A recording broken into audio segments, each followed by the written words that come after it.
বাবারে কালকে আমরা আসার পথে কত ফুল নিয়ে এসেছি দেখো, মামার বাড়ি থেকে আসার পথে ওইদিকে অনেক ফুল, সাদা ফুল চতুর্দিকে খালি ফুল আর ফুল। মা তো আরও ফুল তুলেই নেই, নাহলে আসছিলই না, মাকে টেনে টেনে আনতে হয়েছে, এত ফুল তুলছে। গাড়ি থেকে আসার পথে গাড়িকে দাঁড় করিয়ে ফুল তুলছে, ভাবো তাহলে। এই দেখো মাসি বলছে হ্যাঁ হ্যাঁ তোল তোল, আমারও ফুল পাওয়া যায় না, আমিও একটু আনলে ভালো হতো নিলে। দেখো তো আমার বলছি তাই, সব ঠাকুরকে দেওয়া যায় না, শুধু গোপাল আছে না, গোপাল সোনাকেই দিতে হয়। গোপাল সোনাকে না খাইয়ে রাখা যাবে না, না সোনা? তুমি কি নিয়ে বসে আছে ওগুলা?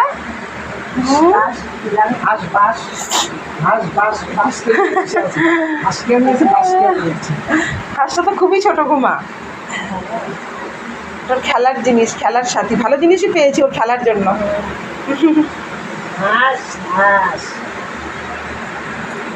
আমি দিদি পাবো, তুমি কেটে দেবে, কি কুয়াশা আমি তরকারি বসা দেবে একটাতে, আর কিন্তু রুটি করবি এক্ষুনি রুটি জানে তো তুমি চাই রান্নাটাই, রান্নাটা ভাবছি না আমি, রান্না আমি এই যে আগে আমি করে নিলাম দুটো রান্না, তুমি একটা করে ডাল তো এখন ফোন ধরলো না, কি করবো?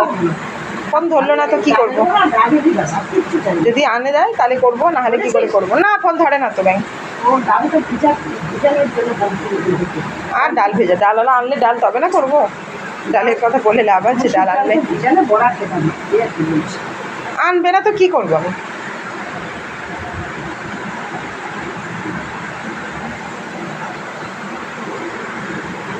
এবার সবাই লিখেছিলাম কিন্তু কোথায় গেল ডালগুলো কি জানি।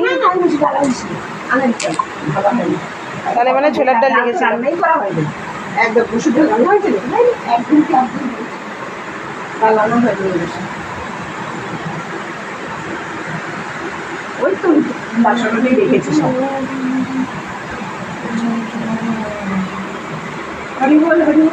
আম কেটে দাও আজকে,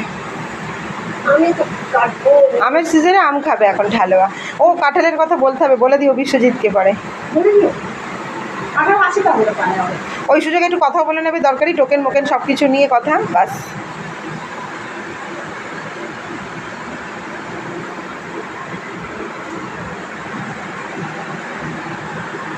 তো দেখো এখন মায়ের পুজো চলছে, একটু পরে পুজো, মানে এখনও পর্যন্ত ঠাকুরকে খেতে দেয়নি, যেহেতু অমাবস্যা চলছে গোপালকে দিতে হয় তাই দিচ্ছে আজকে, ওই জন্য মার কোনো বই ঠই পড়বে না, তাড়াতাড়ি করে পুজো কমপ্লিট করে নেবে।